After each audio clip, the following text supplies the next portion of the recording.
I was thinking this morning about how many things I'm doing differently at the moment and how my routine has changed from what I thought was my normal way of living. It's just almost completely gone out the window.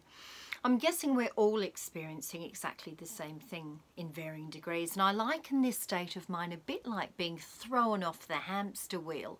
We're having to rethink so much around how we do things. There's so much new to cope with, and this is challenging our collection of good and bad habits that help us live our lives. In many ways, COVID-19 has been a real catalyst for assessing our habits. It's forced us to stop and think about how we do things. It's actually a very healthy practice to rethink how you do things, but many of us don't stop long enough to assess what we're doing and why we're doing it.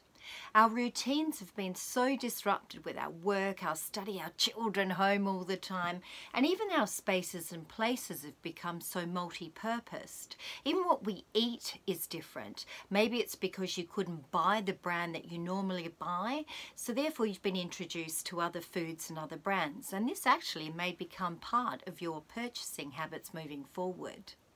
As we're all in the state of flux, we will adopt new habits that are relevant to our environments and relevant to what's happening now. And we will see some of the old habits diminish, and that's not such a bad thing. Some of these old habits potentially have been clogging up your life. Perhaps they're not even relevant to who you are and what you do anymore.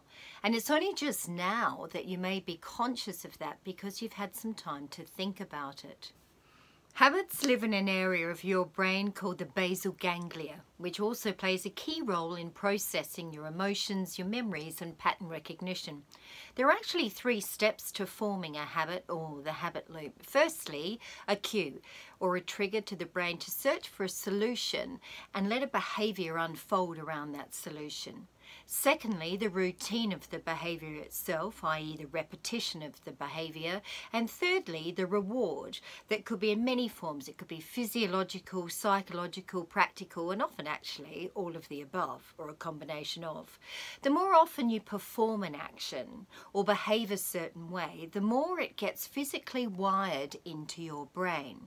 Every time you act in the same way, a specific neuronal pattern is stimulated and becomes strengthened in your brain. And the same applies to the opposite.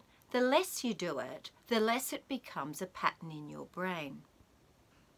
Once the triggers or cues change, the pattern's broken, and that's actually quite good to know if you're trying to break a habit.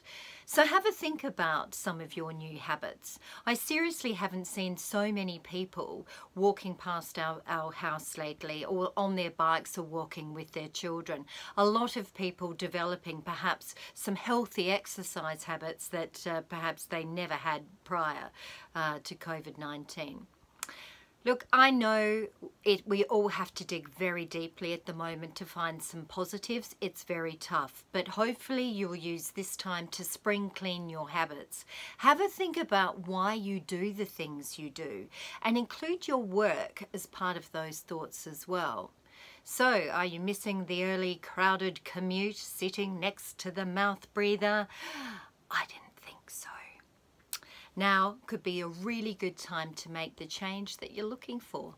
Who knows? Thanks for listening.